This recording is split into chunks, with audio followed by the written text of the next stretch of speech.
한 주간의 정치권 핫 이슈를 속속들이 들여다보는 정치토론 왈가왈부 유용합니다. 오늘도 토론을 펼쳐주실 세 분 모셨습니다. 김성주, 김유정, 진성호 전 의원 나와 계십니다. 안녕하십니까? 예, 안녕하세요. 네. 김유정 의원님, 오늘이 김대중 전 대통령 선거 8주기 네. 가셨겠네. 인연, 수식, 개인적으로 또 인연이 있으시잖아요. 네, 그죠? 수식 다녀왔어요. 그래서 오늘 좀 복장이 제가 지금 아, 그러세요? 네. 그런데요. 제가 그 대학을 막 졸업하고 당직자로 첫 출발했을 때 당의 총재로 계셨고요. 네. 그리고 또 그때가 언제입니까? 그럼 평민당 때입니까? 1991년 평민당 말기였고요. 그리고 이제 제가 좀 일찍 이제 당을 시작했기 때문에 그리고 국민의 정부 5년 동안 또 청와대에서 모시고 일을 했었기 때문에 항상 마음에 느끼는 감정은 남다르고요. 네. 8주기였는데도 또 추모 영상을 보니까 저는 또 여전히 좀 눈물이 조금 나더라고요. 그래서 이 여사님도 뵙고 또 오늘 문재인 대통령 내외분이 또 참석을 하셔서 그랬더라고요. 굉장히 보셨더라고요. 모습이 네. 좋았습니다. 그리고 마음도 훈훈했고요. 또 추도사도 좋았고 해서 오늘 아마 다른 어느 때보다도 이 8주기 추도식이 좀 가장 마음 훈훈하고 또 좋았던 것 같습니다. 아마 하늘에서 보고 계시지 않았을까 싶어요. 네. 주로지 김대중 전 대통령이라 그러면 뭐 우리가 기억에 남는 말이 행동하는 양심, 예. 또 민주화라는 이 부분으로 좀 집약되지 않겠습니까? 네. 김성주 전 의원께서도 뭐 여러 가지로 관계가 있었을 것 같은데요. 글쎄 뭐 저는 뭐 정치 활동 늦게 시작해서 네. 뭐 개인적으로 직접 만나 뵙거나 한 적은 없습니다만 네. 그 김대중 대통령께서 그 대통령에서 물러나시고 난 다음에 그 MB 정부 때 절절하게 호소했던 한마디가 네. 기억에 남습니다.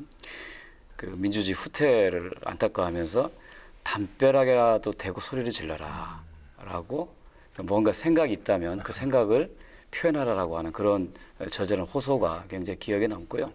특히 노무현 대통령 돌아가셨을 때 그 연결식장에서 내 몸에 반절이 무너진 것 같다라고 하는 그 말씀은 네. 정말 그 지금까지도 저희 그 뇌리 속에 깊게 남아 있습니다. 그 진현이 아무래도 김대중 DJ라 그러면은 아무래도 그 햇빛 정책, 선샤인 팔러스 아니겠습니까? 예. 그러니까 저는 좀 DJ 좀 다른 모습을 좀 말씀드리고 싶은데요. 네.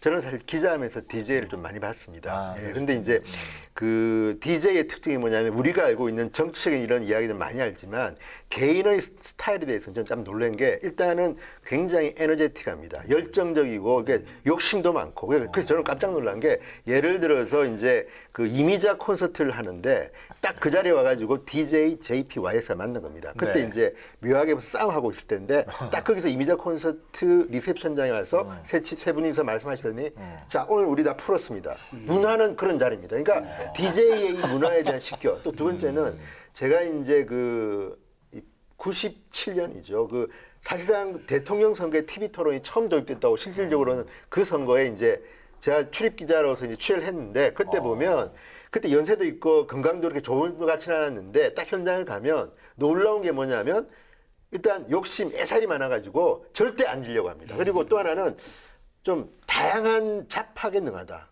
우리가 어떻게 저걸 아실까 하는 것들을 많이 알고 있다는 것하고요. 또는 제가 이제 문화부자로서 박학이죠. 박학 다시. 그리고 또 하나는 뭐냐면 그 일본 문화 개방할 때 지금도 네. 기억하는 게 그 당시에 DJ가 일본 문화 개방을 단계적으로 하겠다고 하니까 반일하는 단체에서 막 난리가 난 겁니다. 어떻게 우리가 믿었던 DJ가 일본 문화를 개방하느냐. 그때 막 시위하고 난리 났는데 그걸 갖다 끝까지 하는데 그때 제가 이제 문화부 출입할 때 장관들이 박지원, 남궁진, 김한길 이렇게 막 바뀌는데 끝까지 해내고 결국은 지금 보십시오. 한류가 일본 문화를 잡아먹지 않았습니까? 근데 네. 그때만 해도 일본 문화가 한국에 들어오면 거의 한국의 드라마 영화는 죽을 것처럼 우리가 이야기했는데 그때 보면 DJ가 뭐 정치적인 거는 제가 말씀 안 드리겠습니다만 문화적으로는 굉장히 앞서 있었던 사람이었다. 그런 뭐 생각이 좀 듭니다. 저도 뭐 그 통합의 리더십 같은 건 상당히 남는 것 같아요. 자기 자신이 박정희 전 대통령한테 그렇게 당했는데도 불구하고 그 문제에 대해서 용서하고 같이 하려고 했던 노력들 이런 것들은 우리 현재 정치인들이 많이 배워야 되지 않을까 생각되는데요. 그런 얘기도 저는 들은 것 같아요. 우리 선배 네. 의원님들한테서 네. 일단 Y에서 DJ는 숙명적인 관계 있지 않습니까? 네. 평생을 경쟁하는 관계였는데 한 번도 주변 사람들한테 YS를 비판하는 얘기를 해본 적이 없답니다. 그 참모들 같이 있었던 분들이 이 얘기에 의하면 이제 그런 면에서 이분이 아까 이제 굉장히 그 자팍다식이라고 뭐 네. 이렇게 말씀하시는데 박학다식, 박학다식. 예. 근데 많은 분들이 YS DJ 차이를 뭐로 보냐면 YS는 머리를 남에게서 빌리지만 건강은 내 거야 된다라고 하는 그런 생각이었다고 하면 DJ는 자기 스스로 굉장히 공부를 열심히 한. 그래서 그 차이가 어떻게 나오냐면 DJ는 오랫동안 감옥사를 했기 때문에 거기서 많은 책과 사색을 했고 YS는 감옥 생활을 안 했기 때문에 그런 학습할 기회가 없어서 둘의 차이가 있지 않냐라고 비교하는 사람도 있습니다.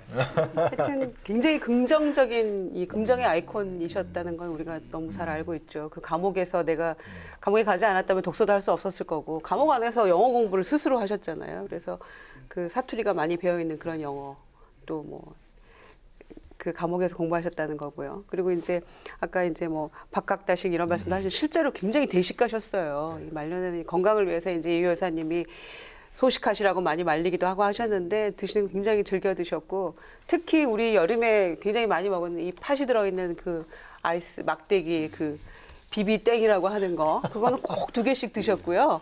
그리고 누룽지 굉장히 좋아하셨어요. 간식으로 즐겨 드시고 그런 추억도 새록새록 나는데요. 네. 하여튼 DJ가 계셨기 때문에 일정 부분 정말 그 우리 민주주의가 정착하고 또 하는데 많은 역할을 하시지 않았을까 해서 오늘 해마다 8월 18일이면 그런 여러 가지 생각을 하게 되는데 오늘은 또 각별히 이 민주정부 3기 새로운 대통령이 또 함께 추도식 참여하시고 그런 모습에서 많은 분들이 또 감동도 받고 그런 날이었던 것 같습니다. 그 제가 또 한마디 이런 이야기하면 와, 이거 DJ 얘기하니까 DJ가 이제 YS하고 정말 경쟁 관계를 오랫동안 했는데 70년 이제 대통령 선거에서는 본인이 이긴 겁니다. YS를. 그랬는데 대통령은 YS가 먼저 됐습니다. 그래서 청와대에 이제 초청돼 가지고 식사하고 셋다 그랬다는 거 아닙니까?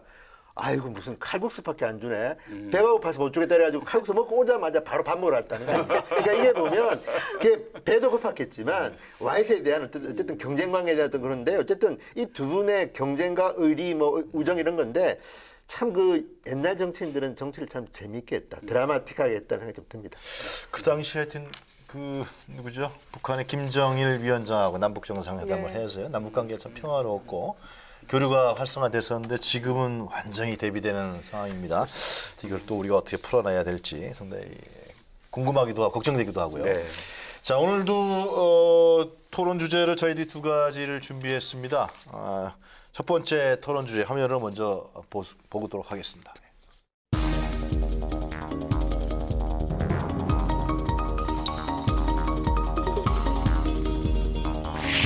국민 여러분의 지지와 성원 덕분에 큰 혼란 없이 국정을 운영할 수 있었습니다. 국가의 역할을 다시 정립하고자 했던 대길이었습니다.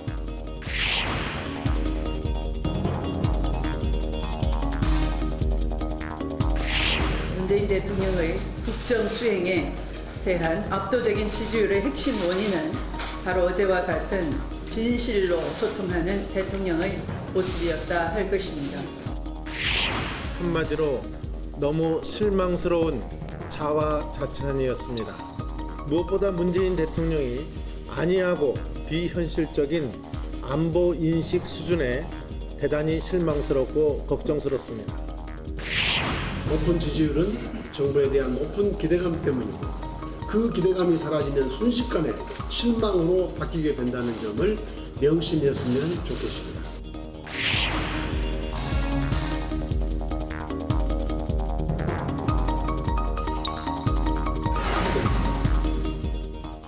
네, 왈가왈부 오늘의 첫 주제는 문재인 정부 100일 무엇을 남겼나입니다.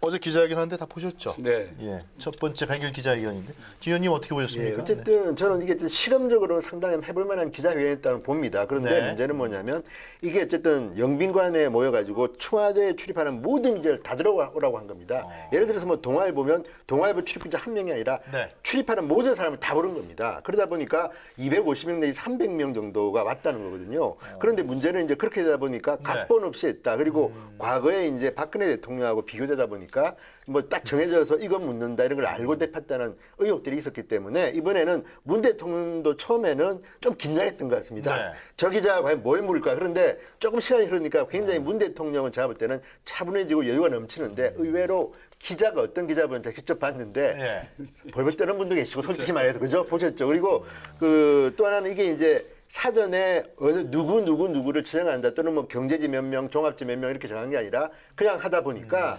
질문이 주제만 그렇지 질문이 조금 이제 대통령이 답하고 싶은 질문이 안 나오고 또 하나는 질문하고 난 뒤에 미흡하면 추가 질문을 해야 되는데 네. 그게 안 되다 보니까 보는 국민들 입장에서는 저게 조금 이게 기자회견이 아니라 무슨 방청객과의 대화 같은 좀 그런 분위기로 흘렀다는 비판이 좀 있었습니다. 그래서 저는 이번 처음은 저는 해볼 만한 시도였고 그 다음에는 기자단의 입장을 좀 설명을 들어가지고 일방적으로 이제 청와대 쪽에서 정하지 말고 자 이런 거는 그러면 어느 정도 배분을 하고 하는 것들 다만 저는 지방지와 외신 기자들한테 어느 정도 이제 일정 목에서 할당한 거는 저는 잘했다고 보는데 어쨌든 그런 부분만 개선하면 어쨌든 문재인 대통령은 다른 대통령과 달리 각본 없이 했다는 그 의미에서는 저는 상당히 좋았고 근데 실질적으로 결과만 보면 이제 뭐 아까 야당에서 그런 이야기 나왔지만 그렇게 250명 중에 한 명이 질문하게 되면요 대통령 입장에서는 좀 편합니다.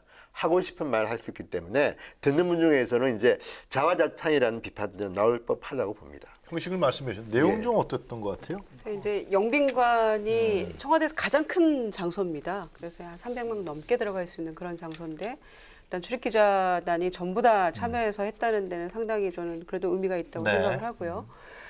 그런데 이제 내용 면에서가 이제 사실은 문제인데 이 100일 기자회견이잖아요. 그런데 이제 워낙 전 정권에서 못하다 보니까 사실 우리가 생각하기에 상식적인 선에서의 그 수준만을 회복해도 굉장히 잘하는 것처럼 비춰지는 오류가 있다. 저는 이렇게 보였고요.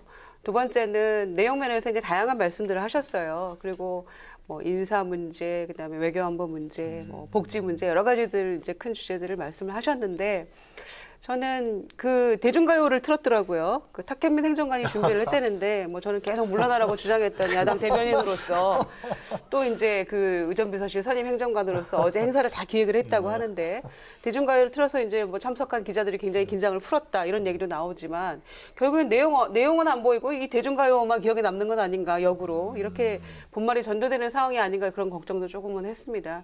그중에서 이제 걱정 말아요 그대 이런 노래도 나왔다고 하는데 실제로 대통령 내용은 말씀하신 내용은 걱정이 많이 됩니다. 이를테면 복지 문제 같은 경우에 이것도 해주겠다, 이것도 해주겠다, 건강보험도 그렇고 아동수당도 그렇고 다양한 얘기들을 많이 하셨는데 재원에 대해서 물으니까 다 준비가 돼 있다고 하는데 어떻게 준비가 되어 있는지는 잘 모르겠어요, 실제로. 그리고 이 부분을 5년 동안에 걱정 없다라는데 그 이후에는 어떻게 할 것인가에 대한 구체적인 어떤 플랜도 없고요. 그래서 오히려 조금 많은 궁금증과 걱정을 낳게 되는 그런 내용들이 아니었나 싶고요. 또 하나는 인사 문제 같은 경우에 가장 평등하고 뭐 탕평 인사였다라고 자화자찬을 하셨는데 사실은 인사 부분에 있어서 국민들이 가장 걱정 많이 했던 거 아닙니까? 우려도 많이 했고 인사 그 배제 5원칙은 이미 무너진 지 오래고 또 스스로 뭐 안경환 법무장관 뭐 내정자랄지 스스로 물러난 분도 굉장히 많지 않습니까? 최근에 박기영 이 본부장에 이르기까지요.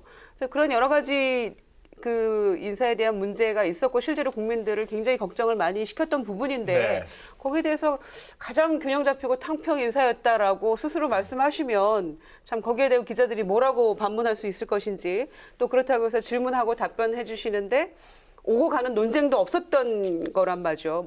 어제 그 내용이 형식적으로. 그래서 좀 치열한 그 논쟁도 없었고 뭐 주제를 놓고 토론을 열띠게 할 수 있었던 그런 형편도 아니었기 때문에 좀 아쉬움이 많이 컸다고 생각을 하고요.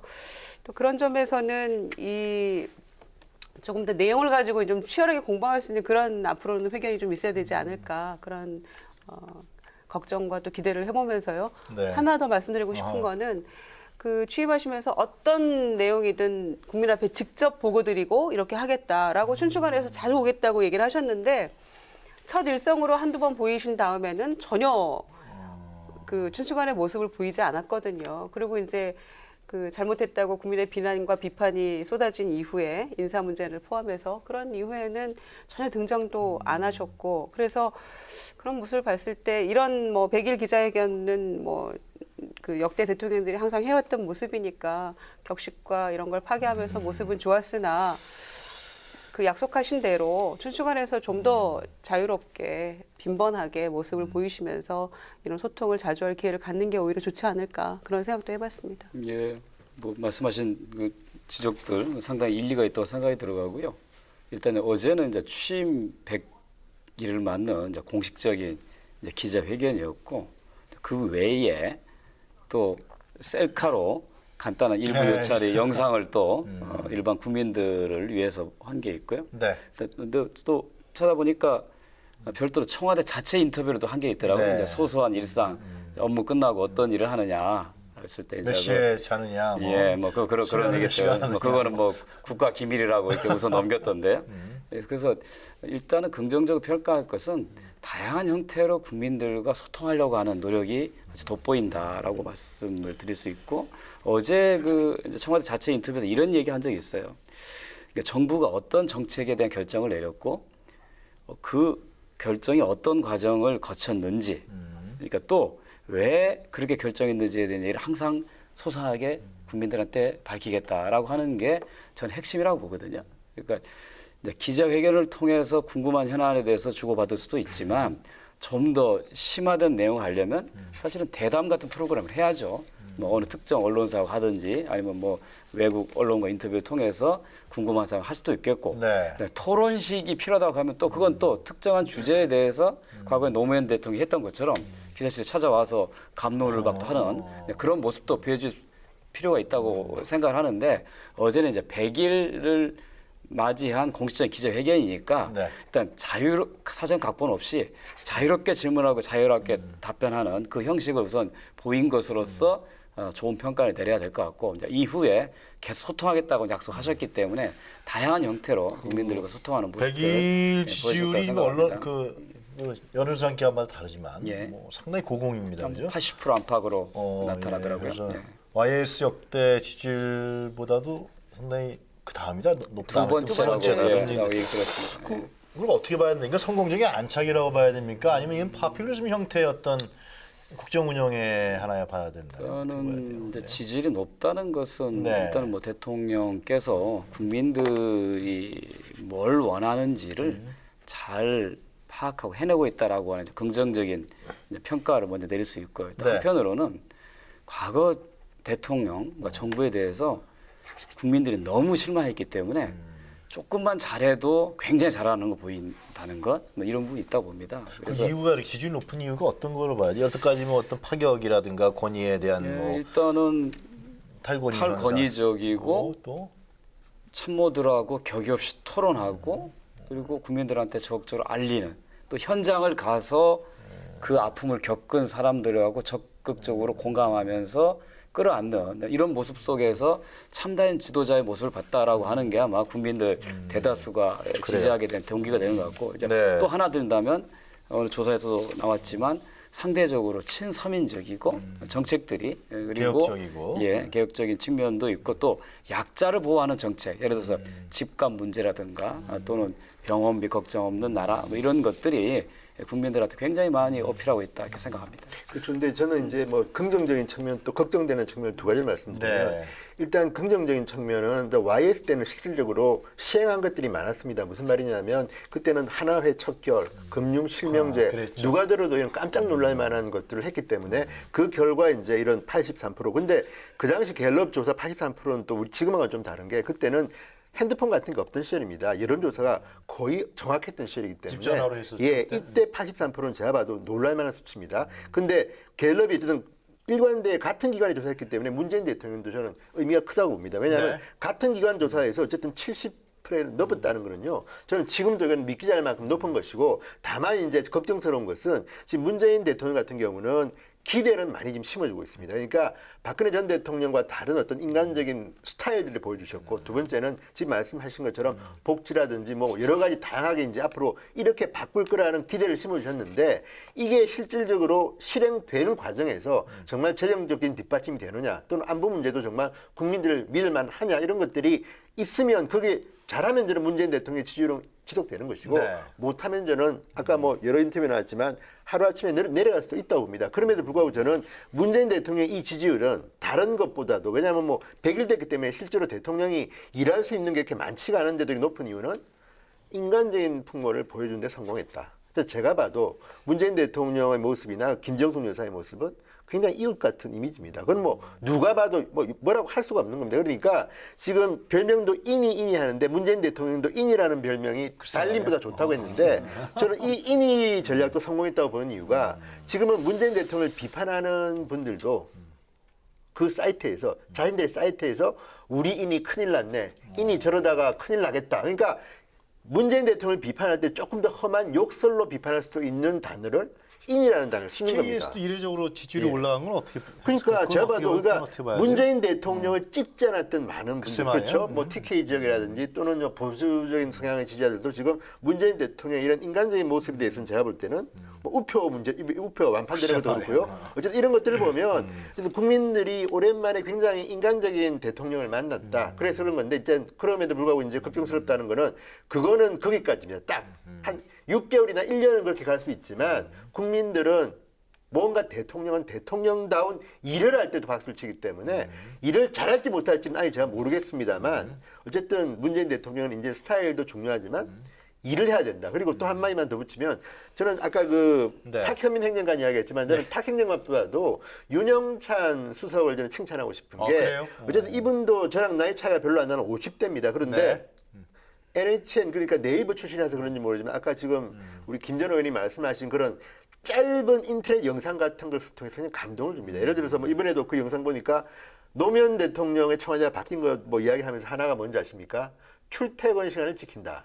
별것 아닌 것 같지만요. 지금 국민들 정서는 청와대 이 근무하는 분들이 밤새 일하는 걸 별로 안 좋아합니다. 9시 출근 6시 이후에 퇴근한다고 지금 이야기를 하는데 뭐 이런 것들이 별것 아닌 것 같은데 상당히 저는 윤영찬 홍보수석에서 일하는 분들이 굉장히 국민들의 마음을 읽으면서 거기에 맞는 메시지를 던지고 있다. 이런 것들은 참 잘하는 것 같습니다. 네. 그렇지만 아마 밑에 있는 행정관들은 굉장히 힘들 겁니다. 그래요?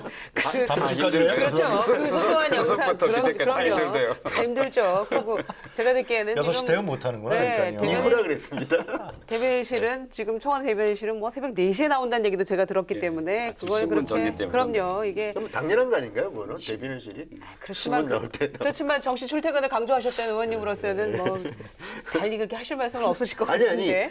문재인 대통령이 이걸 강조했다는 거예요. 강조하셨는데 9시 출퇴근, 실제로 6시 퇴근하는 거 실상이 중요한 거죠. 지킨다고 실상이 한답니다. 실상이 중요한 건데 실제로는 밑에서 일하는 이 비서실의 멤버들은 쉴 틈이 없다는 거고요. 그래서 어쨌거나 뭐 이 청와대라는 이 자리가 주는 국민에게 보여지는 의미가 굉장히 크기 때문에 저는 뭐 몸이 부서져라 열심히 일해야 된다고 생각하고요. 저희도 네. 또 국민의 정부 때 그렇게 했었고요.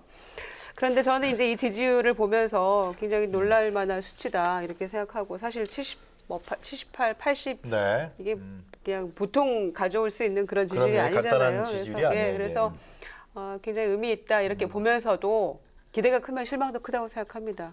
그리고 더 이상 대선 후보가 아니기 때문에 이것도 해줄게요, 저것도 해줄게요, 걱정하지 마세요라고 하는 것으로서 의미가 없다고 생각하고요. 저는 이 정책과 법과 제도의 결과물로서 저는 얘기를 해야 한다고 보는데 그것은 지금부터 시작이라고 봅니다. 이번 정기국회에서부터 뭐 좀 그 며칠 전에 얘기했던 뭐 아동수당이랄지 건강보험 관련된 법 제정이랄지 이런 것들은 야당과 협치가 없이는 도저히 이루어질 수 없는 부분인데 반성과 성찰의 모습이 전혀 보이지 않았어요. 100일 기자회견에서는 다 잘할 수는 없는 거거든요. 이런 점에서 부족했습니다라는 그런 얘기는 전혀 없어서 저는 조금 아쉬웠고요.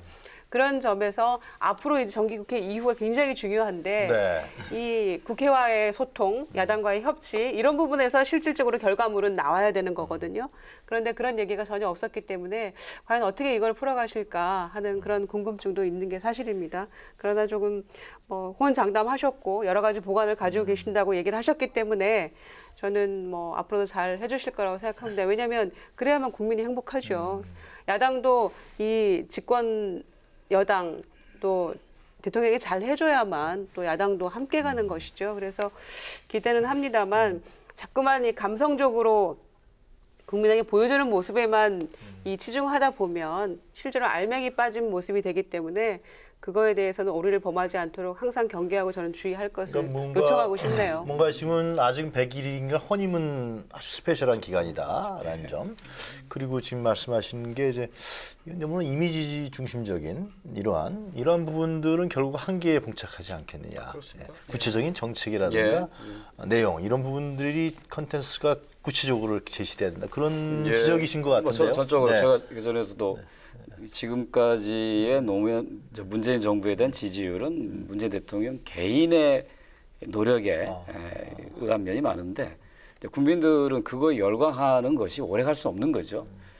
내 생활에 뭔가 변화가 없다고 하면 문재인 정부도 나한테 별 도움이 안 되는구나. 이렇게 깨닫는 시간이 오래 걸리지 않을 거라 봅니다. 그런 면에서 정말 국민들이 원하는 정책을 실제로 실천해내는 거에 문재인 정부가 계속 지지를 받을 수 있느냐 없느냐 달려 있다고 보고요. 네. 다른 나라 얘기 들으면 제가 브라질의 룰라 대통령이 예. 재선에 성공하고 퇴임할 때 지지율이 80%였거든요. 지금 한번 쉬고 다시 지금 브라질 대통령 후보로 나온다고 뭐 어제 외신 보니까 전국을 순회하는 캐러반을 시작했다고 들었는데 브라질 룰라 대통령의 높은 지지를 얻었던 대표 정책 중에 하나가 볼사 파밀리에라고 쉽게 말하면 빈곤층들한테 돈을 줍니다. 조건이 하나 있어요. 아이들 학교에 보내라. 그래서 실제로 브라질의 룰라 집권 기간 동안에 브라질의 빈곤율이 굉장히 줄었거든요. 그 중산층화 됐거든요. 그와 같은 실제로 국민들한테 피부에 와닿는 정책을 실현하는 것이 문재인 정부가 앞으로 높은 지지를 받아갈 수 있느냐 없느냐 저는 관건이라고 생각합니다. 저는 그래서 그 김동연 장관이라든지 네. 경제에 어쨌든 저 책임자들이 중요하다고 보는 이유가 지금 국민 중에서 일부는 이제 걱정 시작했습니다.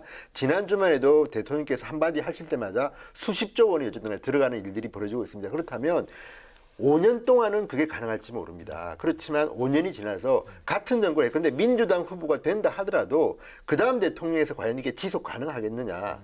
국간이 비지 않겠느냐는 걱정을 많이 합니다. 그런데 어쨌든 박근혜 정부를 비판을 하지만 박근혜 정부 때 우리가 OECD 국가 중에서는 그 국가 부채도는 굉장히 건전합니다. 사이와 차이가 많이 날 정도로 건전한데 이게 5년 만에 정말 국간이 비면 어떠냐는 걱정하는 분들이 많기 때문에 이 부분은 타당성 조사를 좀 더 엄격하게 해가지고 저는 아까 김유정 전 의원님도 말씀하셨지만 바꾸지 않으면 조금만 지나가면요 국민들 금방 알아챕니다. 그러니까 이 부분은 조금 더 경제부처에서 타당성 조사를 확실히 해서 대통령께 이거는 힘듭니다. 그러면 이거는 포기하고 이것은 확실하게 합시다. 이렇게 해야지 모든 걸 다 안고 가다 보면 잘못하면 정말 재정이 문제가 될지도 저는 모른다고. 재정 문제에 대한 걱정을 많이 하시는데요. 이제 과거 정부 비교하는 게 꼭 좋은지 모르겠습니다만 어쨌든 간에 김대중 정부가 처음에 등장했을 때 국가가 파산 상태였잖아요. IMF 말씀하시는 거죠? 예, 그래서 그걸 다 읽어서 건전화시키고 난 다음에 노무현 정부가 이어서 상당히 국가 재정 상태가 좋아졌습니다. 근데 그 후에 이어받은 MB 박근혜 정부 때 국가 부채가 2배, 3배로 늘었거든요. 그걸 이어받은 문재인 정부가 부채 없이 쉽게 말하면 국채 발행 없이 이번에 추경안을 잘 처리를 했고 이후에 5년 계획에도 저희가 국채를 발행하는 계획이 없습니다. 재정 조달 계획 속에 조세 수입의 증가와 그다음에 기존에 있는 조세 지출을 억제함으로써 어제 김동연 부총리가 11조 지출 조정하겠다고 했잖아요. 이렇게 최대한 국민들의 조세 부담이 없이 하겠다고 하는 원칙을 천명했어요. 근데 왜 자꾸 그 문제에 대해서 계속 왈가왈부하는지 그러니까 이 얘기 한 적이 없다고 하는데 다 고가를 잘 저희가 조사해보고 이 내용을 다 공개했거든요. 근데 그렇다고 하면 딱 한 가지죠. 갑자기 경제가 어려워져서 세수가 안 들어오거나 국민들이 세금을 안 내겠다 버티는 경우 외에는 5년 동안에 이 공약을 이행하는데 아무 문제가 없습니다. 문제가 없다. 이게 다만 국민들이 이거보다 더 혜택을 보고 싶다. 그래서 더 좀 세금을 좀 내가 내겠다든가 더 세금을 더 걷어라라고 한다면 그때는 사회적 합의를 거쳐서 하겠다라고 하는 게 어제 대통령 메시지거든요. 이게 좀 너무 될까 안 될까에 대한 논란 말고 이게 필요하다고 하면 그걸 우리 사회가 합의를 통해서 이뤄나가는 이런 게 좀 필요하지 않나 생각합니다. 근데 그거는 제가 볼 때는 물론 문재인 대통령이 잘할 수도 있다고 저는 봅니다. 그런데 문제는 야당이 이런 이야기 하는 건 저는 당연하다고 보는 게 그러면 야당이 왜 필요합니까? 그냥 독주하시지. 그리고 또 하나 그 경제 문제는 좀 다른 게 뭐냐면 그 노무현 전 대통령 집권 기간에 세계 경제 성장률하고 우리나라 경제 성장률 비교하면요 상대적으로 안 좋습니다. 무슨 말씀이냐면요 반대로 MB 시절에 세계가 경제가 어마어마하게 힘들었는데 우리 경제는 방어를 대단히 잘했습니다. 이런 거는 국제적인 정세와 비교해야 되고 저는 DJ는 잘했다고 봅니다. 그리고 그런 점에서 그런 통계만 가지고 보면요 가장 잘한 대통령은 전 전두환 대통령 같은 경우가 이야기되는 이유가 그때는 정말 힘들었는데 그 당시 어쨌든 경제 정책 같은 것, 뭐 김재익 수석 이런 분 잘했거든요. 그러니까 그런 것들은 전문가가 하면 잘할 수 있는데 그래서 제가 충고드리는 거는 문재인 대통령이 100일 된 대통령 보고 뭐 잘한다 못한다고 할 수가 있습니까? 그런데 충고를 드리는 겁니다.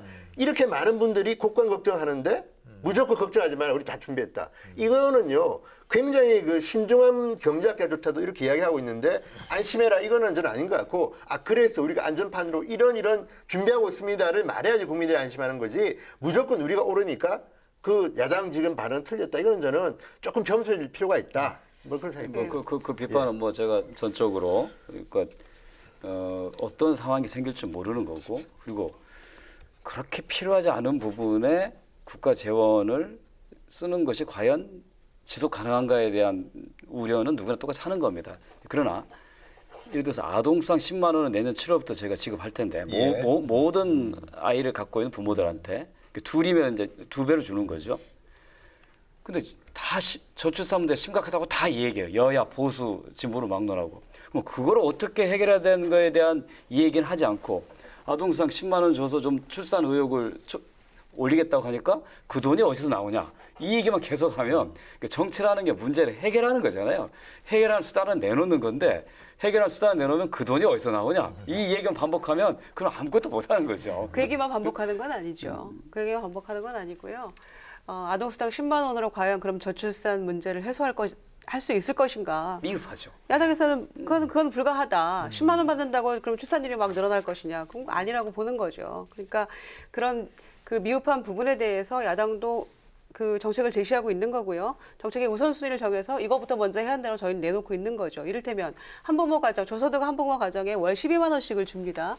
그런데 그걸로는 택도 없는 거죠. 한 달에 적어도 양육비가 30만 원 들어가거든요. 그러니까 우리는 그 한부모 가족부터 먼저 조금 지원을 확대하는 것이 우선이다. 소득과 무관하게 모든 가정에 10만 원 주는 게 출산율을 높이는 그 획기적인 방책이다 이렇게 보지 않는 거죠. 그러니까 한정된 재원을 가지고 정책의 우선순위도 정하고 어떻게 또 이 예산을 확보할 것인가에 대한 고민도 함께 이루어져야 되는 건데 아동수당 10만 원 줍니다. 내년 7월부터. 그러면 출산율 그 저출산 문제를 해소하기 위한 그 고육지책입니다. 이렇게 얘기하면 설득은 안 된다는 거죠. 그런 말씀 드리고 싶고요. 저희가 국정과제에 그 들어가는 비용이 178조 얘기했잖아요. 네. 그때도 이 세수를 늘리고 그다음에 지출할 돈을 조금 아껴서 이렇게 하겠다고 했는데 그것만으로도 다 저희가 얘기가 안 됐었거든요. 턱없이 모자라는 돈이라고 얘기를 했었고 어떻게 확보할 것인지에 대한 구체적인 플랜이 없다 이렇게 지적을 했었는데 지금 대통령이 하시는 모든 이 던지는 정책들이 어마어마한 예산이 다 투입이 되는 건데 걱정하지 말아라 이렇게 얘기하시기 때문에 다 맞춰봤다니까요. 아니요. 그런 낙관론으로 국민이 그냥 그러니까 무턱대고 거기에 끌려갈 수는 없는 거거든요. 이렇게 이제 수지라고 하는 건 이제 수입과 지출 일치해야지 떨어지는 거잖아요. 그러니까 178조가 5년 동안 들어가면 그럼 5년 동안 178조의 추가 세원이 확보되느냐를 철저히 따져보고 하는 거거든요. 아니, 그러니까 그거는 지난번에 사실은 100대 가정에 대한 예산이 178조였는데 저희가 예상한 거에 의하면 지금 말씀하시는 대통령이 말씀하시는 쓸 정책들은 것보다는 더 많은 세원을 이미 예정하고 있어요. 그러니까 올 상반기 같은 경우에는 12조 이상이 더 거쳤다 그래요. 그런데 당장 국세청 답답할걸요. 내년에 그렇게 거칠 수 있을까요? 그건 누구도 알 수 없는 건데 막연한 낙관론이라고 저는 생각합니다. 실제 막연하지 않고. 막연한 낙관이라고 근데 생각합니다. 저는 뭐 이쪽도 저는 옹호 좀 하자면 저는 내년 예산을 갖다 한번 짜보면 좀 구체화될 것이다. 왜냐하면 아니 저렇게 세금도 덜 걷고 하겠다는데 한번 해보시라고. 저는 오히려 야당도 저는 반대만 할 게 아니라 한번 기회를 주는 것도 방법이라고 보는 이유가 아니, 가능하기만 한다면요. 뭐 그러니까 박수 칠 일이죠. 그러니까 한번 짜보자 이거죠. 저는. 오히려 그러니까 저는 야당한테 좀 기대하는 것은 자, 저출산 문제 해결하자고 하는 건 다 똑같이 공감하는 거잖아요. 굉장히 중요한 국가 존립의 문제잖아요. 그럼 말씀하신 것처럼 아동 10만 원 준다고 해서 과연 아이 낳을까? 그럼 어떻게 해야 되냐? 20만 원 줘야 되냐, 30만 원 줘야 되냐, 아니면 아동수당 말고 또 다른 지원이 필요하다라는 이 얘기를 해야 그거에 따라서 정부가 더 좋은 정책을 만들어 가는 거지. 그 아동 10만 원 이제 시작한다네. 지금 알겠습니다. 전 세계 OECD 국가 중에서 아동수당을 지급하지 않은 나라가 딱 2나라입니다. 미국하고 한국이에요. 한국이 했으니까 미국만 남은 건데, 근데 다른 나라 유럽 대부분 20만 원, 30만 원씩 줍니다. 그것도 18세까지. 근데 우리는 겨우 5세까지 해서 10만 원으로 시작하자는데 그 돈을 어디서 나오는 얘기하면 그러면 저출산 문제 어떻게 해결하자는 거예요. 근데 그게 그 저도 야당이 저도 동의하면서 예, 걱정하는 게 뭐냐면 그러면 그 돈을 그렇게 쓴 것이 저출산의 가장 유효한 방법인가에 고민하자는 거지. 저도 찬성합니다. 그런 거는. 그런데 이제 문제는 일본 민주당이 한번 그런 적이 있습니다. 중학생 자녀 둔 집에 돈을 아마 뿌렸다가 실패한 정책이 있는데 저는 그렇게 지원하는 게 나쁘다고는 보지 않지만 이 돈으로 더 효과적으로 할 수가 없느냐 또는 그냥 전부 다 주는 것보다는 지금 김유정 전 의원님 말씀처럼 또 다른 효과적인 방법을 찾아보자는 게 중요한 거지 이거 자체가 저는 나쁘다고는 보지 않는데 어쨌든 한번 내년 예산을 짜보면 저는 뭐 정답이 나올 것 같습니다. 야권에서는 재정 마련이 쉽지 않고 굉장히 불안하다. 그러니까 우리 여권에서는 그것도- 충분히 다 검토했고 그것도 구체적으로 가능하다. 비판을 그런 거 아니에요, 해야지. 지금 현재? 아니, 충분히 우리가 마련하고 있다는데 그냥 막연하게 아니, 그래서- 그런 불안감을 야기시켜서는 안 된다는 그래서 거죠. 제 생각은 이번 정기국 굉장히 중요할 것 같은데요. 그렇죠. 세법 개정안부터 해서 여러 가지가 다 걸려 있고 사실상 이제 실제로 이제 스타트업하는 시기가 아니냐 이렇게 그러니까 보여지는데요. 막연하게 비판이 아니라 지금 하시겠다는 것들을 정기국회에서 법도 제정하고 다 해야 될 문제라는 말씀이에요. 그런데 야당의 이런 비판이나 또 우리가 대안으로 제시하고 있는 그런 정책과 이런 것들에 대해서 귀 기울이지 않으면서 우리가 준비됐다고 하면 법 제정도 물 건너가는 거고 협치도 안 되는 거죠. 야당 주장 다 잘 받아들여서 할 그게 겁니다. 대안 없는 비판이라고 말씀하시면 곤란하다는 좋은 거죠. 제안. 아니, 그러니까 우리가 재정 문제에 대안을 대한 가지고 재정 문제에 대한 우려를 계속 재정 문제에 대한 염려도 반복하면서 포함해서 네. 말씀드리는 뭔가 건데 좀 국민들 입장에서는 더 혜택을 받고 그 혜택을 이루기 위해서 내가 더 부담하자고 하는 이런 사회적인 분위기가 형성돼야 되는데 자꾸 안 된다. 그 돈 어디서 나 얘기하니까 움찔하잖아요. 알겠습니다. 그러니까 지난번에 얘기했던 건강보험 보장성 강화에 대해서 국민들이 70% 이상이 잘한 정책을 해요.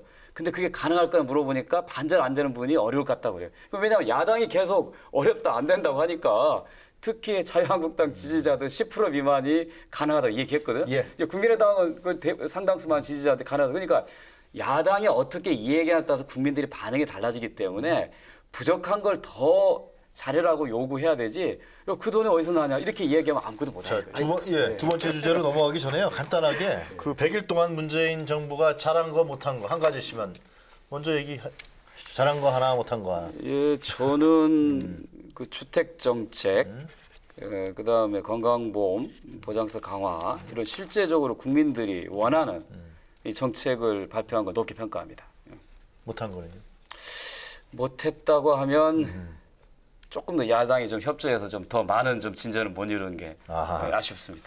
야당을 좀 같이 끌고 가지 못했다. 뭐 예, 그런 거예요? 협치 부분이 조금 아. 아쉽다 이런 생각입니다. 진성호 의원님. 저는 뭐 잘한 것은 일단 아까 제가 말씀드린 것처럼 대통령이 대한민국 국민들의 이웃처럼 보이는 그 스타일 문제는 참 잘했다는 거고요. 근데 걱정되는 거는 뭐냐면 그 오늘도 어제도 기자회견에서 대통령이 레드라인에 대한 규정을 함으로써 이제 많은 네. 지금 논란이 일고 있는데 이 안보 문제만큼은 지금 대통령께서 국민들한테 안심을 주지 못하고 있는 것 같아. 그러니까 이런 문제에 대해서는 한번 문재인 정부 외교안보라인 전체가 한번 반성을 하고 새로 뭔가를 좀 만들 필요가 있다. 왜냐하면 지금 우리가 대한민국 안보를 걱정하는 것이지 미국의 안보를 걱정하는 게 아닙니다. 두 번째 주제에서 한번 그렇죠. 토론을 그런데 해보죠. 그렇다고 예. 보면 이 안보 문제만큼은 문재인 대통령이 좀 미흡하다. 뭐 그런 평가를 내리고 있습니다. 김진영 의원님은 저는 일단 소통하려고 노력하신 거, 그다음에 탈권위적인 모습, 그리고 대통령이 내 편이구나 국민들이 느낄 수 있게 하는 그런 모습, 저는 그건 굉장히 좋았다고 생각하는데요. 역시 스스로 무너뜨린 인사, 저는 문제가 있다고 보여지고요. 야당과 또 국회와의 협치 문제 굉장히 부족했다고 보여집니다. 알겠습니다. 하여튼 뭐 대체로 뭐 장점 단점이 평가가. 근데 이제 김성주 의원님은 정책적인 측면에서 상당히 복지 정책에서 뛰어나다 그런 말씀 해주신 것 같습니다. 근데 소통을 강조하고 우리 국민의 아픔을 끌어안는 대통령의 모습을 보여줬다는 것이 바로 높은 지지율로 이어지고 있다 이런 분석이 있는 것 같습니다. 첫 번째 주제는 여기서 마무리하고요. 우리 진성호 전 의원께서 제기하신 이제 문제가 두 번째 주제가 될 것 같은데요. 자료 화면부터 본 다음에 이야기 이어나가도록 하겠습니다.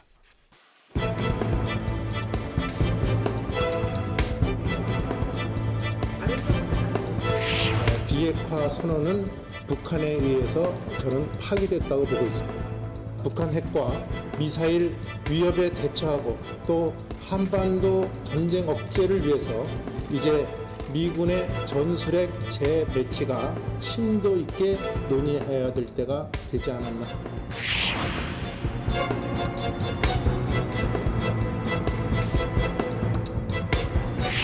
전술핵 배치 주장은 지금의 한미동맹을 믿지 못하겠다는 것입니다. 이것은 곧 북한의 핵 보유를 기정사실화하자는 자기 모순에 빠지는 주장입니다.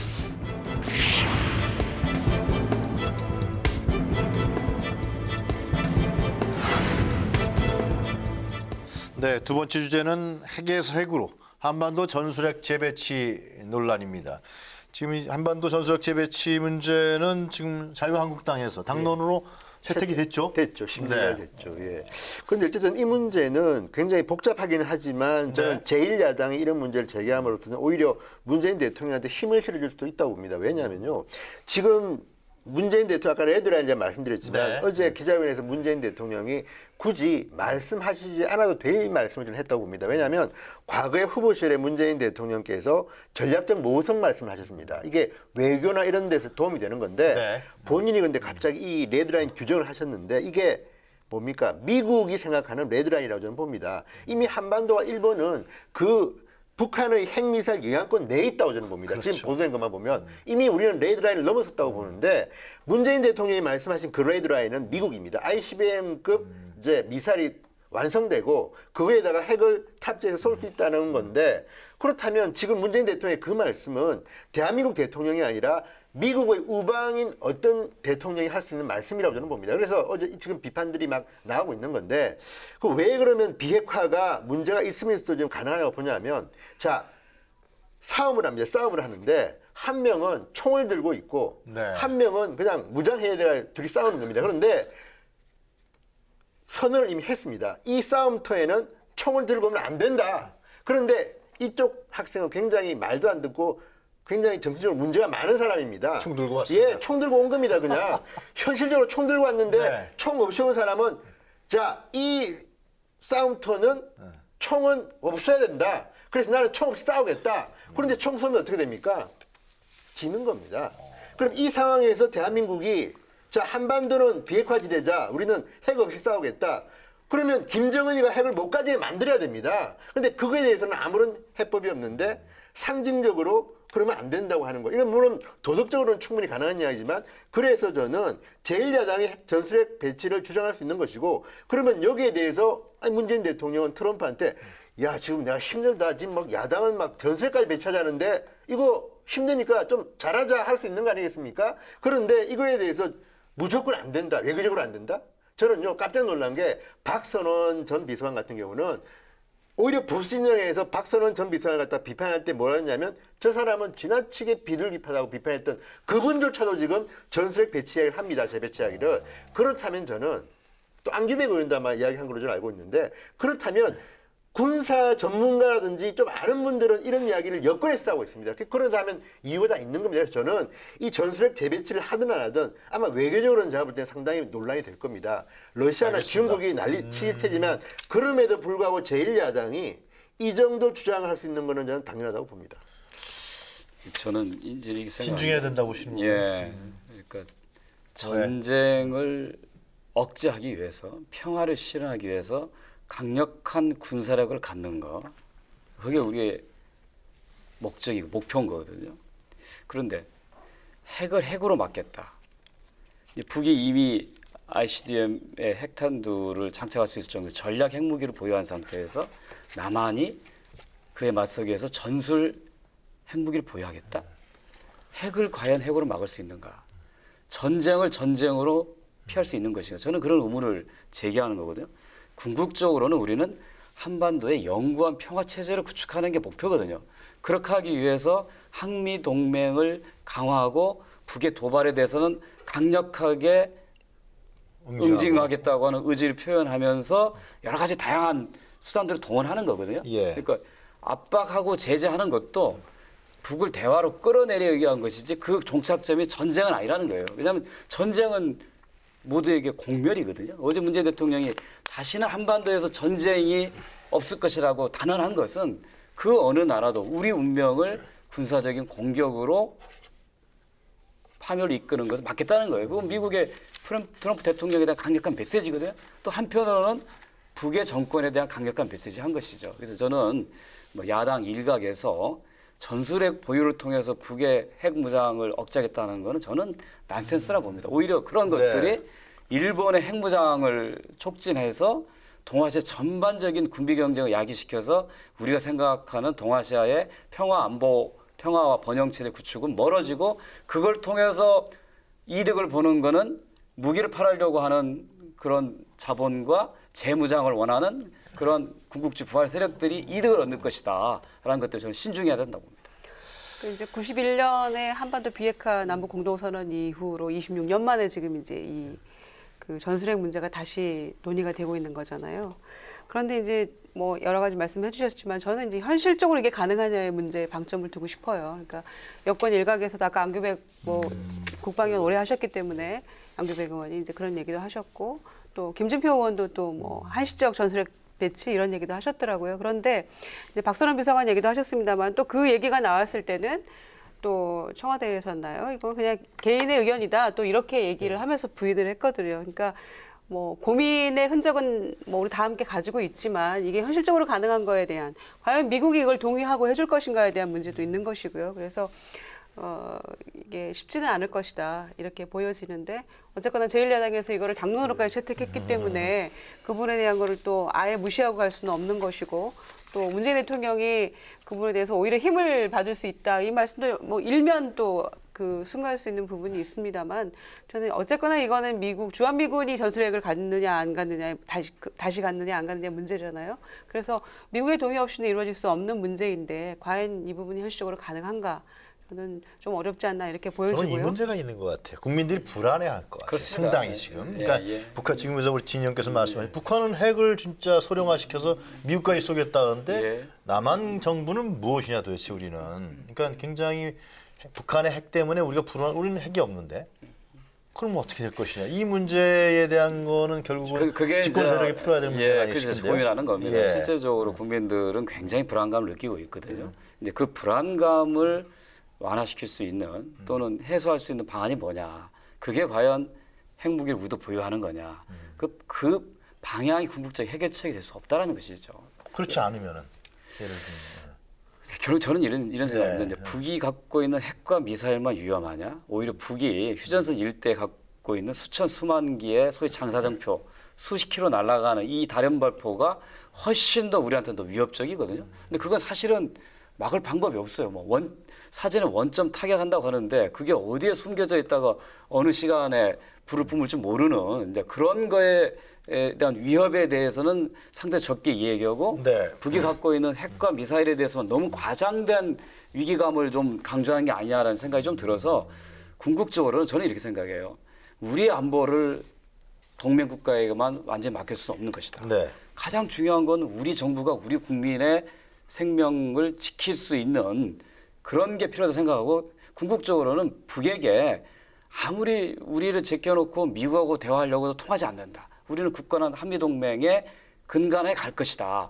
대신 우리하고 충분히 대화해서 서로 간의 긴장관계가 완화된다면 미국과 북한 대화가 가능할 것이라고 하는 메시지를 계속 줘야 한다고 생각합니다. 그런 의미에서 특사 파견 같은 것도 어느 정도 일정한 조건이 되면 하시겠다고 했는데 적극적 고려해야 됩니다. 지금은 특사 파견 얘기가 나오더라고요. 그러니까 제재 압박은 계속 몇 년 동안 해왔어요. 그런데 이게 북한을 억제하는데 실패한 거거든요.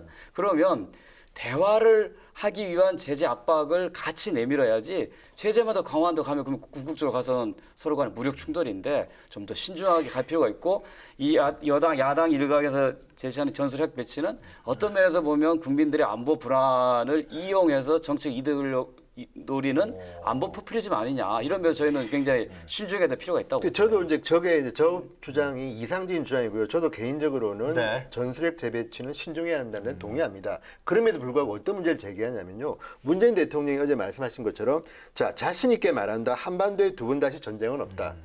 아니 전쟁을 대한민국이 일으켰습니까? 미국이 일으켰습니까? 우리는 전범이 누군지 알고 있습니다. 네. 누가 우리나라의 전쟁을 일으켰고 지금 말씀하신 것처럼 누가 지금 휴전선에 전쟁 무기를 깔았는지 알고 있습니다. 우리는 방어용 무기를 갖고 있는 거지 우리가 지금 북한을 공격하기 위해서 지금 이런 이야기를 하는 거 아니지 않습니까? 그리고 또 하나 문제는 뭐냐면 YTN 엠브레인 여론조사입니다. 국민 68.4% 거의 10명 중에 7명이 전술핵과 핵잠수함이 필요하다는 답변을 했고요. 필요 없다는 것이 27.2%입니다. 이거는 뭐 방송이니까 19세 이상 남녀 1,015명 중 응답률 11.1, 표본 오차 플러스 마이너스 3.1%. 이게 방송 이렇게 해야 됩니까? 알겠습니다. 그렇다면 지금 말씀하시는 것처럼 술자리에서 요즘 국민들이 하는 걸 들어보십시오. 비슷한 이야기 많이 합니다. 제가 아까 싸움 이야기 예를 든 것도 그 말씀을 물어보시는데 제가 답하기가 곤란했다는 겁니다. 김정은은 깡패 같은 국가고 이미 다 알고 있지 않습니까? 그리고 김정은이가 지금 문재인 대통령이 인도적으로 대화 제안하고 무슨 뭐 지원 제안하고 답합니까 지금? 그러니까 대화는 파트너라는 거는 현실적으로 그쪽 대화가 반응이 있어야 되는 건데 그렇다는 것이고요.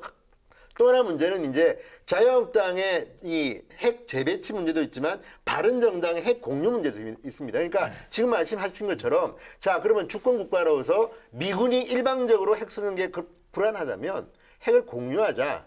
그래서 전술핵을 재배치하는 게 아니라 핵 잠수함 등을 통해서 준비하고 있다가 쏘자는 건데요. 저는 여러 가지로 이런 문제들이 왜 거론되냐면 자 오늘 아침 신문에 이제 이런 보도가 나오기 시작합니다. 미국의 백악관에 있는 뭐 전략가라든지 미국 언론에서 주한미군 철수 이야기를 좀 이제 거론하기 시작했습니다. 왜 지금 김정은 의원은 자꾸만 미군이 우리를 도외시하고 뭐 군사행동 결정할 것처럼 이야기하지만 오히려 미국 일각에서는 귀찮다. 이제 우리가 왜 돈 들이면서까지 한국을 보호하냐? 철수하고 중국 등과 바로 협상하자는 이야기까지 나오는 겁니다.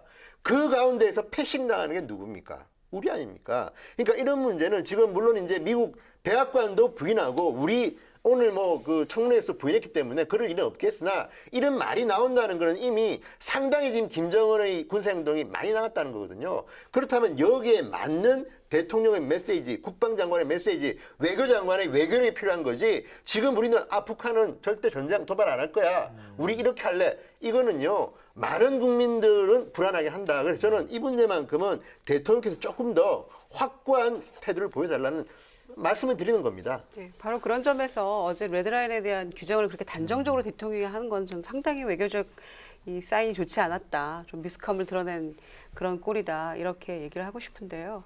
미국도 그렇고 우리 국방부나 외교 안보 라인에서도 이 레드라인에 대한 규정은 하고 있지 않거든요. 그건 정말 외교적 수사처럼 우리가 이용하는 것인데 그거를 단정적으로 규정을 하셔서 그러면 임계치를 넘어서면 그 레드라인을 넘어서면 어떻게 할 것인가에 대한 답은 없는 거거든요. 우리가 핵을 포기시킬 수도 없고 또 그러면은 이 ICBM의 핵탄두를 탑재하는 걸 우리가 보고 있을 것인가 거기에 대한 문제도 있는 것인데 그러고 나서 또 말씀하시는 거는 한반도에 두 번 다시 전쟁은 없다는 걸 단언한다. 어떻게 단언하죠? 그래서 지금의 모습은 굉장히 좌우 깜빡이 다 켜고 우왕좌왕하는 모습처럼 비춰지기 때문에 그러니까 이 정부에서 나온 이야기들이 일관성이 결여된 것이죠. 그래서 국민들이 조금 우려를 오히려 더 가중시키고 있는 게 아닌가 그런 걱정이 있는 것이고요. 아마 그런 일환으로 뭐 한국 땅에서도 뭐 고육지책으로 이런 얘기가 나왔을지 모르겠습니다만 네. 현실성은 매우 떨어진다 이렇게 생각합니다. 문제는 쉬운 것 같지는 않아요, 그렇죠? 굉장히 어려운 문제고요. 어려운 문제인데 이거를, 신중하게 해야 되고 마지막으로 간단히 정리하시고 지금 미국은 사실은 트럼프 대통령 본인도 생각이 왔다 갔다 해요. 그렇죠. 말도 표현도 뭐 너무 갔다가 또 걷어들였다가 뭐 이렇게 하고 또 미국 정부 내에서도 국무장관 얘기가 국방장관 얘기가 다 다릅니다. 그렇더라고요 지금. 또 언제가 보면 또 다른 얘기하고 굉장히 이 안보나 군사적인 문제는 네. 약간의 모호함과 혼란이 있을 수 있습니다. 또 근데 그게 어떤 면에서 보면 미국 입장에서는 역할 분담일 수도 있죠. 네. 한쪽에서는 위협하고 한쪽에서는 대화하자고 하고 그래서 이 안보 문제는 우리 생존이 걸린 문제이기 때문에 야당이 이걸 너무 정치적으로 이용하거나 국민들의 불안감을 자꾸 조장하는 쪽으로 흘러서는 절대로 안 되는 것이다. 책임 있는 정치 세력을 모습을 보일 필요가 있고 일단 문재인 대통령께서 전쟁은 절대로 안 된다고 했고 북에 대해서 강력한 경고, 한미동맹을 강조했기 때문에 야당도 그 문재인 대통령이 갖고 있는 기본적인 기조를 잘 좀 지지해서 뒷받침할 필요가 있다. 이것이 바로 국가 알겠습니다. 이익을 지키는 길이라고 저는 생각합니다. 저도 짧게 좀 공감하는 부분이 있는 게 그게 맞습니다. 야당도 문재인 대통령의 체면을 세워주고 하는 건 필요하다고 보고요. 또 아까 안보 이슈 이야기했는데 저는 이제 안보 이슈가 더 이상 야당의 전유물이 될 수도 없고 또 그것 때문에 지지율이 뭐 확실하게 오르고 하는 것 같지도 않습니다. 그렇지만 그럼에도 불구하고 왜 안보가 중요한 거냐? 국민들의 목숨이 달린 거기 때문에요. 그러니까 대통령을 중심으로 이 문제만큼은 조금 더 뭐 뒤로서라도 공개적이 아니라도 조금 더 논의할 필요가 있다. 위협하다. 그렇게 할 수 있도록 좀 야당이 좀 잘 지켜봐주고 네. 미흡한 부분에 대해서 정확하게 지적했으면 좋겠습니다. 예. 하여튼 이 문제는 뭐 같이 풀어나가야 되겠죠, 그죠? 예. 정략적으로 행동하면 아마 국민이 이 문제에 대해서 정확히 알 거라고 생각해요. 예. 자, 오늘도 벌써 두 가지 주제를 갖고서 토론하다 보니까 시간이 벌써 다 됐는데요. 세 분께서 준비하신 사진 한 컷 또 보면서 정리하도록 하겠습니다. 먼저 김성주 의원께서 주시한 어제 저 줄 선대 다 저는 지금 이제 우표 수집 취미가 거의 네. 대부분 사라졌다고 생각했는데 그렇죠, 예. 제가 어제 아침에 나가주세요. 예, 전북의 그 우정청장한테 사진 하나 받았어요. 아침에 출근하기 전에 전주 우체국 앞에 줄이 서 있다는 거예요. 그래서 이게 뭔가 했더니 우표 판매. 사실 저는 우표 판매하는 날인지 몰랐어요. 아, 이거 참 신기하다. 그런데 새벽에 그 줄을 몇 시간 동안 섰다 그러고 또 이미 하자마자 뭐 몇 시간 만에 다 완판됐다고 그래서 네. 아, 이 정말 국민들이 새로운 정부와 대통령에 대한 기대가 정말 높구나. 정말 이 기대가 잘 이어갈 수 있도록 잘해야겠다라는 생각이 많이 들었습니다. 이 32,000부가 완판됐다 그러죠? 그렇습니다. 그리고 또 이제 뭐 고마워요 문재인이라고 7권까지 떴다 그러던데요. 네. 근데 저는 뭐 우표 문제는 재밌는 게, 자, 우표 첩은 완판돼 있고 우표는 500만 장을 찍었는데 뭐 92%인가 뭐 어마어마하게 또 많이 되는 건데, 근데 역대 대통령을 보면요, 우표가 완판된 분은 딱 한 명 있습니다. 박근혜 대통령입니다. 취임 축하. 왜냐하면 그때는 적게 찍었습니다. 제가 저기는 좀 500만 장 안 찍었고요. 네. 근데 이제 제일 재밌는 거는 전두환 대통령입니다. 이분은 대통령을 2번 했는데 1,800만 장, 무려 1,800만 장을 찍었는데 이것도 90%의 초반에 팔렸습니다. 그러니까 이런 것들을 보면 그때마다 이제 그 우표에 대한 욕심이 있는데, 다만 놀라운 거는 이 우표 책을 지금 추가로 아까 2만 부가 제가 그때 알기로는 완판됐고, 네. 60%를 추가로 찍는 거는 이제 처음 봤고, 또 박근혜 대통령은 아마 200만 장인가 300만 장밖에 안 찍었는데, 그때 왜 그런 결정을 했는지 모르지만 이거는 정말 완판됐고, 지금도 이 인터넷에서 거래하는데 박근혜 우표가 아마 제일 비싸다고 제일 제가 비쌉니까? 그렇다고 알고 있는데, 희소성이 예, 희소성입니다. 그러니까 이것도 근데 어쨌든 문재인 대통령도 알겠습니다. 500만 부 팔리면 좀 더 찍었으면 좋겠습니다. 알겠습니다. 김유정 의원님 준비하신 사진 한 컷 보도록 하겠습니다. 예. 어떤 건가요? 네, 오늘 김대중 대통령 서거 8주기 추도식 장면인데요. 네. 뭐 저희가 서두에서도 말씀 나눴습니다마는 인생은 아름답고 역사는 발전한다. 이 이제 마지막 일기 가운데 쓰셨던 내용이에요. 네. 그러니까 김대중 대통령 하면 일생을 독재와 싸워서 민주주의를 이루기 위해서 애써오신 분이고, 그랬음에도 불구하고 그 많은 고초를 평생 겪으면서도 이제 대통령이 되셔서 많은 업적도 남기셨지만, 네. 그래도 인생은 아름답다라고 회상할 수 있는 그 긍정의 마인드, 이런 것들은 저희가 조금 배워야 될 점이 아닌가 생각하고요. 네. 그래서 그러고 나서 역사는 발전해서 우리가 또 다시 정권 교체도 또 되고 이렇게 또 바뀌면서 흘러가는 거라고 생각합니다. 네. 그래서 뭐 일생 민주주의와 평화를 위해서 애썼던 DJ 8주기를 오늘 다시 알겠습니다. 인생은 아름답고 역사는 발전한다는 그 한마디 속에서 다시 한번 좀 생각해보고 싶었습니다. 계속 생각나신 거예요, 김유정 네, 의원님? 저는 여러 가지가 감회가 네. 교차하는 우리 진성호 의원님. 네. 예, 좀 살충제 달걀 공포인데, 저게 이제 대전에서 공무원들이 살충제 달걀인지 모르겠으나 어쨌든 네. 달걀들을 치우는 모습인데요.